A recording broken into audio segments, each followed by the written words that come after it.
देश न्यूज में आपका स्वागत है। मैं हूं आपके साथ धर्मिष्ठा और आप देख रहे हैं हमारा खास कार्यक्रम पर्दाफाश। पर्दाफाश में आज हम ऐसी मुद्दे पर बात करेंगे जो मुद्दा अभी वर्तमान में चर्चा में है। कोटा स्टूडेंट की किडनैपिंग का मामला। कोटा में नीट की तैयारी कर रही एमपी के शिवपुरी की छात्रा के अपहरण के मामले में बड़ा खुलासा हुआ है।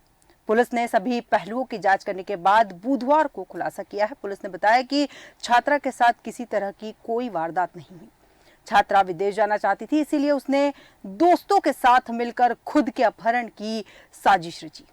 छात्रा और उसका एक दोस्त पुलिस को नहीं मिले। पुलिस ने उनसे अपील की है कि वह जहां भी हो नजदीकी पुलिस से संपर्क करें। बता दें कि इससे पहले छात्रा को जयपुर के दुर्गापुरा रेलवे स्टेशन पर देखा गया था और पुलिस के हाथ लगे सीसीटीवी फुटेज में छात्रा 2 लड़कों के साथ जाते हुए दिखाई दे रही थी।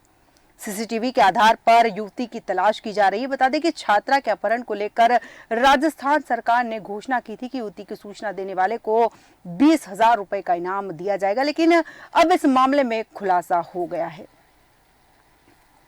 इस तरह के साक्ष्य मिले हैं जिसमें ये सामने आता है कि बच्ची के साथ कोई भी अपराध नहीं हुआ है, कोई आपराधिक गतिविधि नहीं कारित की गई है, किसी तरह का अपहरण नहीं हुआ है। तो जो ये घटना है ये एक तरह से अभी तक हमारे सामने जितने भी साक्ष्य हैं उससे झूठी प्रतीत होती है। अपहरण की एक कहानी झूठी प्रतीत होती है, बिल्कुल साफ है। हाँ, बच्ची ने विदेश में पढ़ाई करने के लिए झूठी स्क्रिप्ट तैयार करी। इसी पे विस्तार चर्चा के लिए हमारे साथ हमारी सहयोगी ऋषिका जुड़ चुकी है और हमारे साथ इसके अलावा डॉक्टर रुमा भट्टाचार्य मनोचिकित्सक भी जुड़ चुकी है। आप दोनों का देश न्यूज में बहुत बहुत स्वागत है। सबसे पहले रुमा जी आपके पास आऊंगी। इस तरह के जो मामले लगातार सामने आ रहे हैं, बच्चे आजकल की जो युवा पीढ़ी जो भविष्य की नींव बनने वाली है, ऐसे में इस तरह के मामले कितने संदेहास्पद है। जहां हम बात कर रहे हैं, जो छात्रा है उसने विदेश में पढ़ाई करने के लिए एक झूठी कहानी रची, अपने पिता को परेशान किया केवल पैसों के लिए। आप इसे किस दृष्टि से देखती हैं? नमस्कार। देखिए, पैसे के लिए आजकल की जो युवा हैं या बच्चे हैं, जो यंगस्टर्स हैं जी, जो वैल्यू फॉर मनी है वो वैल्यू खत्म हो गई है और इसके लिए बच्चे जिम्मेदार नहीं है। इसके लिए बहुत हद तक पेरेंट्स जिम्मेदार हैं, क्योंकि 1 या 2 बच्चे होते हैं न्यूक्लियर फैमिलीज में। छुटपन से इन लोग को इतना ओवर प्रोवाइड किया जाता है, ओवर पैम्पर किया जाता है, जिस चीज में बच्चे ने हाथ रख दी वो दिला दिया जाता है। मतलब समय न देने का कॉम्पेंसेशन, प्यार देने का कॉम्पेंसेशन, सब मटेरियलिस्टिक चीजों से शुरू होती है। फिर धीरे धीरे बच्चे वही सोच के ही बड़े होते हैं कि उनको जो चाहिए उनको वो मिलेगा जी। ना सुनने की उनमें आदत नहीं होती है और धीरे धीरे उनको मतलब मनी का जो वैल्यू है वो तो समझ में आता ही नहीं है। ये पेरेंट्स की देन है। फिर बच्चे जो होते हैं बहुत सेल्फ सेंटर्ड हो जाते हैं, क्योंकि माँ बाप के 1 या 2 बच्चे हैं, ओवर पैम्परिंग, ओवर प्रोवाइडिंग, तो उन्हें लगता है हम तो स्पेशल है, हमें जो चाहिए हमें वो मिलेगा और नहीं मिलेगा तो हम ऐसे नहीं तो वैसे हासिल कर लेंगे। बिल्कुल। तो ये जो एक मानसिकता आ गई है, ये कई क्राइम्स को भी पैदा करती है और इस तरह की एंटी सोशल चीजों को भी पैदा करती है। बिल्कुल बिल्कुल रुमा जी, बहुत सही बात कही। हाँ, एक चीज और जानना चाहूंगी आपसे, आप इसमें शिक्षा को कितना जिम्मेदार मानती है? जिस तरह माता पिता तो इसमें कहीं ना कहीं दोषी है ही सही, क्योंकि उनका पैम्पर करने का जो तरीका होता है वो गलत होता है, लेकिन शिक्षा को कितना दोषी मानती हैं आप? शिक्षा भी इतना ज्यादा प्राइवेटाइजेशन हो गया है और हर चीज जो है आप देखेंगे एक बहुत सेग्रीगेशन हो गया है जी। मतलब हायर एंड एजुकेशन और नॉर्मल एजुकेशन में आप स्कूल्स का ही देख लीजिए। पैसे वाले माँ बाप को लगता है हम जो हाईफाई स्कूल्स हैं उसी में हम अपने बच्चों को पढ़ाएंगे, भले उसका स्टैंडर्ड जो भी हो।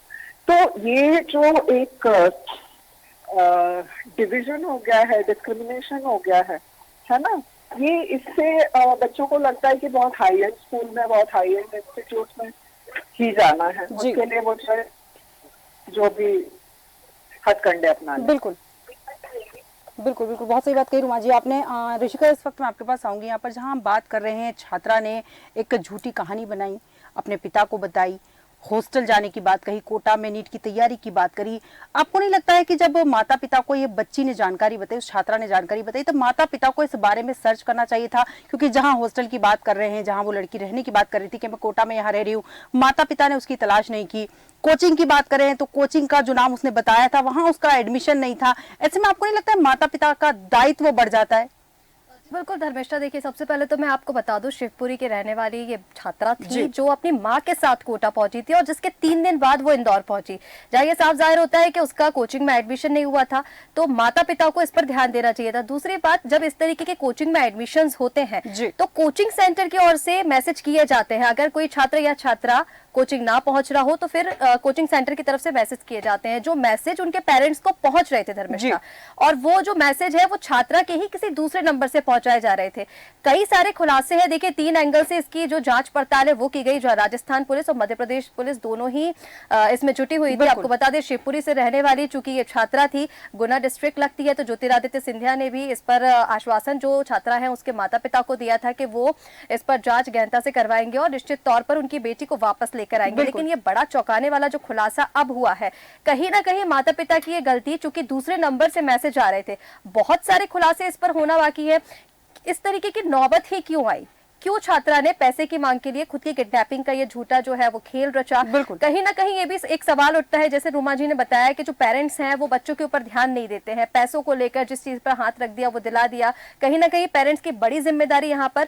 लेकिन अभी खुलासे होना बाकी है, पुलिस जो है वो अभी भी इसकी जांच पड़ताल कर रही है। ऐसा भी हो सकता है कि छात्रा के ऊपर कोई प्रेशर बनाया गया हो, उसको किसी मानसिक रूप से प्रताड़ित किया गया हो। हालांकि पुलिस की तरफ से अभी ये कहना है कि छात्रा के साथ कोई भी जोर जबरदस्ती नहीं हुई है, किसी तरीके का अपराध उसके साथ नहीं किया गया है, लेकिन फिर भी अभी कई सारे खुलासे होना बचे हैं, जिसकी वजह से कई सारे जो सवाल हैं वो उठते नजर आ रहे हैं। बिल्कुल बिल्कुल, बहुत सही बात कही आपने कि बहुत सारे खुलासे होना बाकी है। रुमा जी, आपके पास आऊंगी। अपहरण की जो झूठी स्टोरी छात्रा ने रच तो दी, आपको क्या लगता है यहाँ पर कि जो और बच्चे हैं इस चीज से सबक ले सकते हैं कि हमें गलत नहीं करना, या फिर कुछ और जो छात्र हैं इस चीज से उन्हें बढ़ावा मिलेगा, उनकी मानसिक स्थिति क्या होगी?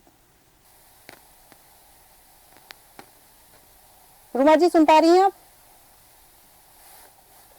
शायद रुमा जी तक हमारी आवाज नहीं जा पा रही है। ऋषिका, यहाँ पर सवाल ये उठता है, जिस तरह से छात्रा ने एक कहानी बनाई, एक अपहरण की कहानी बनाई, पिता से 30 लाख रुपए की फिरौती की डिमांड की गई, विदेश में पढ़ने के सपने देखे गए। सबसे बड़ा सवाल ये कि ऐसे कई मामले होते हैं जहां छात्राएं सच में अपहरण की शिकार होती है। महिला अपराधों की अगर हम यहाँ बात करें तो आंकड़ा बहुत लंबा चला जाता है। ऐसे में इस छात्रा की जो एक गलती या फिर ये कहें कि एक लालच जो विदेश में पढ़ने का, अपने माता पिता को मूर्ख बनाने का, ये कितना हानिकारक होने वाला है? क्योंकि कई बच्चे अच्छी चीज सीखे ना सीखे, बुरी चीज बहुत जल्दी ऑब्जर्व कर लेते हैं। जी बिल्कुल धर्मेष्ठा, आपने ठीक कहा कि अच्छी चीजें सीखी ना सीखे, लेकिन बुरी चीजें बहुत जल्दी ऑब्जर्व करते हैं। और कहीं ना कहीं इस केस का पूर्णतः सबके सामने आना बहुत ज्यादा जरूरी है, क्योंकि जिस तरह से हम बात कर रहे हैं, जैसे मैंने आपको बताया कि हो सकता है छात्रा ने किसी के प्रेशर में आके ये सारा खेल रचा हो, या फिर ये भी हो सकता है कि ये उसकी खुद की प्लानिंग हो, चूंकि ध्यान नहीं दिया जा रहा है। और जिस तरह से आप अपराधों की बात कर रही है, मध्य प्रदेश हम देख रहे हैं लगातार महिला अपराधों में जो मध्य प्रदेश का ग्राफ है वो बढ़ता नजर आ रहा है। तो कहीं ना कहीं इसके ऊपर जांच होनी चाहिए। और जिस तरह से छात्रा की बात की जा रही है, हालांकि उससे अपील की गई है कि वो कोई गलत कदम ना उठाए, और ये जो कदम उठाया गया है छात्रा की तरफ से, कहीं ना कहीं जो अन्य छात्र छात्राएं हैं उनके दिमाग पर इसका जो असर है वो जरूर पड़ने वाला है। तो इस पर ध्यान देने की बहुत ज्यादा जरूरत है। हर एंगल से इस मामले की जांच की जा रही है। छात्रा के मिलने के बाद, क्योंकि छात्रा के बारे में जो जानकारी देगा उस पर भी इनाम की घोषणा की गई है धर्मेष्ठा। यहाँ पर छात्रा जैसे ही मिलेगी उससे पूछताछ की जाएगी कि किस प्रेशर में आकर उसने किया या फिर खुद से ये किया। परिवार जो है वो अभी कुछ भी बोलने से बच रहा है, तो कहीं ना कहीं ये भी साफ जाहिर होता नजर आ रहा है धर्मेष्ठा के परिवार जो है, यानी जो मैसेजेस परिवार को पहुंच रहे थे, पुलिस को तो जानकारी इसकी मिल गई, लेकिन कोचिंग सेंटर से जो मैसेज पहुंच रहे थे उस पर परिवार जो है वो कुछ नहीं बोल रहा है। तो कौन कौन इसमें शामिल है? अभी तक छात्रा के 2 दोस्तों को पुलिस ने गिरफ्त में लिया है, जिनसे पूछताछ की जा रही है। छात्रा का भी कोई पता नहीं चल पाया है। एक वीडियो ही सामने आया था जिसके जरिए ये सारी चीजें पता की जा रही थी। आपको बता दें धर्मेष्ठा, जो फोटो शूट छात्रा के किए गए थे, जो उसके हाथ पैरों पर रस्सी बांधी गई थी, वो इंदौर के थे। यानी छात्रा जो है वो 3 दिन बाद ही इंदौर पहुंच गई थी और इतने समय से इंदौर में रह रही थी। बिल्कुल 3 दिन अब तक इस मामले की शिकायत पर हो चुके हैं। तमाम जो मध्य प्रदेश की जो पुलिस है, जो राजस्थान की पुलिस है, वो इस पर जांच कर रही है। धर्मेष्ठा, छात्रा के मिलने के बाद इस पूरी गुत्थी का सुलझ पाएगी ये पूरी गुत्थी, और सारी बातें उसी के बाद सामने आ पाएंगी, जिसके बाद पता चलेगा। लेकिन कहीं ना कहीं आपने ठीक कहा कि एक जो बुरा असर है वो छात्र छात्राओं की मानसिकता पे जरूर पड़ता है, क्योंकि इस तरीके के जो गठन, क्योंकि छात्रा नाबालिग थी, और अभी जिस तरह से हम देख रहे हैं महिला अपराधों में ग्राफ का बढ़ना, और जो छोटे छोटे बच्चे सोशल मीडिया का यूज करके और सोशल वेबसाइट्स पर जो गलत चीजें देख रहे हैं, उनका प्रभाव उनके दिमाग पर, तो कहीं ना कहीं सरकार को इस और भी एक अच्छा कदम उठाने की आवश्यकता है। बिल्कुल बिल्कुल, बहुत सही बात करी ऋषिका आपने कि यहाँ सरकार को गंभीर कदम उठाने की जरूरत है, क्योंकि लगातार जिस तरह से आपने सोशल मीडिया और वेब सीरीज का यहाँ पर जिक्र किया है, तो कहीं ना कहीं उनसे भी बच्चे आपराधिक चीजें बहुत सारी सीखते हैं। हालांकि सीखने वाली चीजें पॉजिटिव भी होती है कि इस तरह के अपराध ना करें, इस तरह की चीजों में संलिप्त ना हो, लेकिन बावजूद इसके कहते हैं ना कि नेगेटिव चीज बच्चे बहुत जल्दी ऑब्जर्व करते हैं। यहाँ एक चीज और जानना चाहूंगी, आपको क्या लगता है कि ये जो छात्रा है जिसने बहुत पहले से ये प्लानिंग कर रखी थी, क्योंकि कोटा जाना, गलत हॉस्टल का नाम बताना, गलत कोचिंग का नाम बताना, ये सारी भूमिका वो बहुत पहले से तैयार कर चुकी थी, आपको क्या लगता है?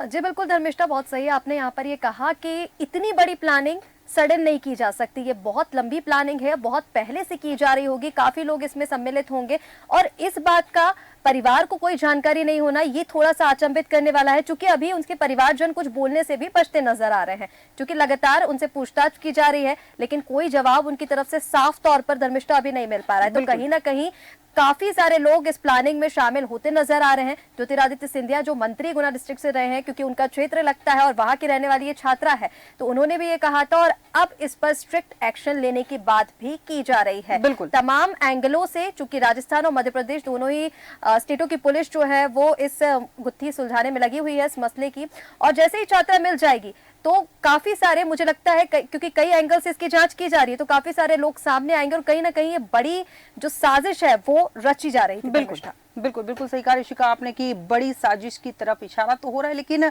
सवाल अब भी बहुत सारे बरकरार है। सबसे बड़ा सवाल यहाँ ये उठता है कि जिस तरह से राजनीतिक दल की इस केस में एंट्री हुई है, आपने देखा कि ज्योतिरादित्य सिंधिया केंद्रीय मंत्री ने इस मामले में संज्ञान लिया। राजस्थान के मुख्यमंत्री को उन्होंने फोन लगाकर इस मामले में कार्रवाई करने की बात कही।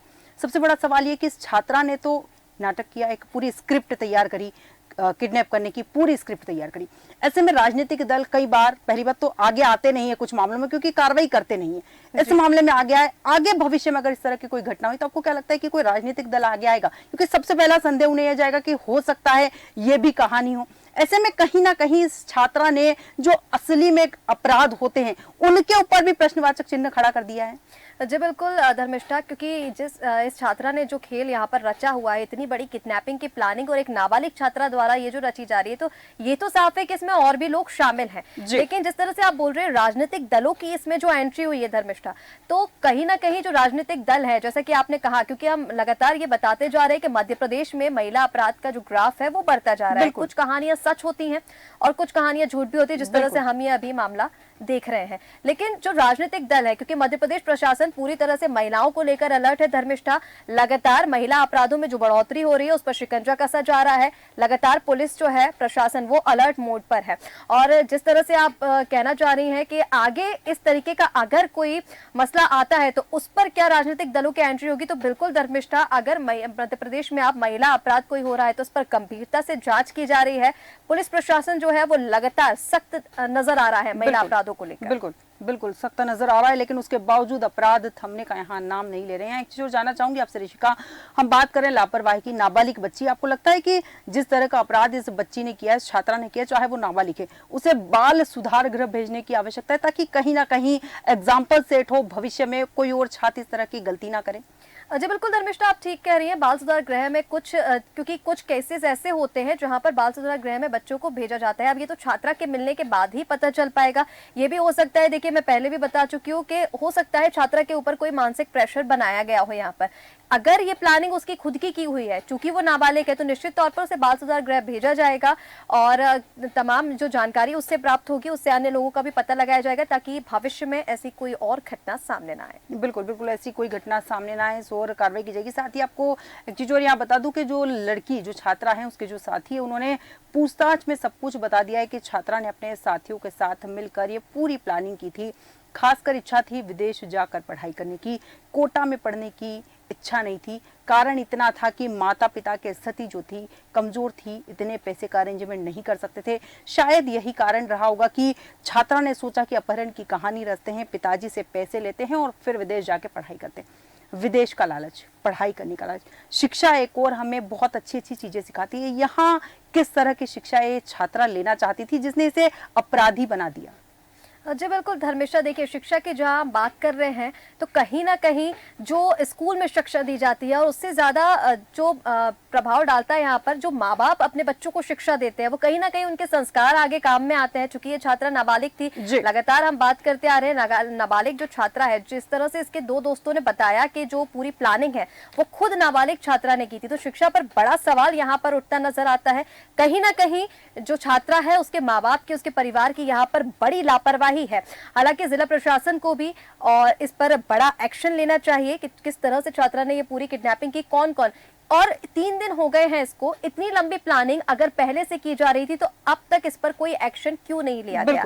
छात्रा का कोटा जाना, वहां से इंदौर जाना, इंदौर में लिव इन रिलेशनशिप में रहना और उसके बाद विदेश जाने का पूरा प्लान बनाना, बहुत लंबी प्लानिंग है धर्मिष्ठा। बहुत सारे खुलासे अभी होने बाकी है, बहुत सारे सवाल जो है वो सभी के मन में आ रहे हैं, जो छात्रा के मिलने पर ही पता चल पाएंगे। बिल्कुल बिल्कुल, बहुत सही बात कही यहाँ पर कि छात्रा के पता चलने के बाद में ये सारी जो पर्दे हैं इनसे पर्दा उठ पाएगा, क्योंकि बड़ा सवाल यहाँ है कि छात्रा नाबालिग है, गरीब परिवार से है, 2 दोस्तों के साथ मिलकर एक षड्यंत्र रचती है, अपने ही अपहरण की कहानी रचती है और अपने ही पिता को मूर्ख बनाने का प्रयास करती है यहाँ पर विदेश में पढ़ाई करने के लिए। एक अंतिम प्रतिक्रिया चाहूंगी यहाँ पर आपकी, जिस तरह से हम छात्राओं की सुरक्षा की बात करते हैं, प्रशासन, शासन, सरकार की बात करते हैं, जिम्मेदार अधिकारियों की बात करते हैं, तो हम कई बार अपराध जब होते हैं तो प्रशासन को सबसे पहले कटघरे में खड़ा करते हैं कि आपकी व्यवस्थाएं कमजोर है। ऐसे में जब खुद आम जनता, जिस तरह से छात्रा ने क्या अपहरण की झूठी कहानी रची, आपको क्या लगता है कहीं ना कहीं ये लोग भी प्रशासन के लिए चुनौती बने हुए हैं? जी बिल्कुल, प्रशासन के लिए एक बड़ी चुनौती यहाँ पर है, क्योंकि नाबालिग छात्रा है, महिला अपराध में ये जो अपराध है वो आता है, बड़ी किडनैपिंग। और अभी ये अच्छी बात है धर्मिष्ठा के जो छात्रा है उसके साथ कोई अपराध नहीं हुआ है, लेकिन कहीं ना कहीं जिला प्रशासन के लिए बड़ी चुनौती है कि किस तरह से नाबालिग छात्राओं की अब मेंटोरिंग की जाए, उनको समझाया जाए कि क्या सही है क्या गलत, क्योंकि माता पिता की हम लापरवाही यहाँ पर देख रहे हैं, कहीं ना कहीं संस्कारों में कमी जो आज के समय में हम ज्यादातर देख रहे हैं। सोशल मीडिया का मैंने जिक्र किया था, वेब सीरीज जिस तरह से बनती जा रही हैं, वहां पर जो प्लानिंग होती है, जो नाबालिग बच्चे हैं वो वेब सीरीज देखकर वो खुद के रियल लाइफ में इस प्लानिंग को उतारते हैं और उसी की वजह से ये घटनाएं जो है वो सामने आती है। तो जिला प्रशासन के लिए बड़ी चुनौती धर्मिष्ठा यहाँ पर कि किस तरह से इसको आगे डिफेंड किया जाए ताकि आगे इस तरीके के अपराध सामने ना आए। बिल्कुल बिल्कुल, बहुत सही बात कही कि यहाँ कहीं ना कहीं माता पिता को सोचने की जरूरत है, बच्चों पर नजर रखने की जरूरत है, नजर के साथ साथ उनके बहुत अच्छे दोस्त बनने की जरूरत है ताकि बच्चे उनके साथ सारी चीजें शेयर कर पाए और तभी ये अपराध के आंकड़े जो हैं रुक पाएंगे। बहुत बहुत धन्यवाद ऋषिका हमारे साथ जुड़ने के लिए। हम बात कर रहे हैं कोटा के अंदर एक बच्ची ने स्टोरी रची जहां पर अपहरण की झूठी कहानी रची गई छात्रा के माता पिता ने। सबसे बड़ा सवाल ये बनता है यहाँ पर कि जिस कोचिंग इंस्टीट्यूट का छात्रा ने नाम बताया था उसकी जांच पड़ताल अगर माता पिता कर लेते या फिर बच्ची से बात कर लेते तो शायद नौबत यहाँ तक नहीं पहुंचती। फिलहाल कार्यक्रम में इतना ही, बने रहिए देश न्यूज के साथ।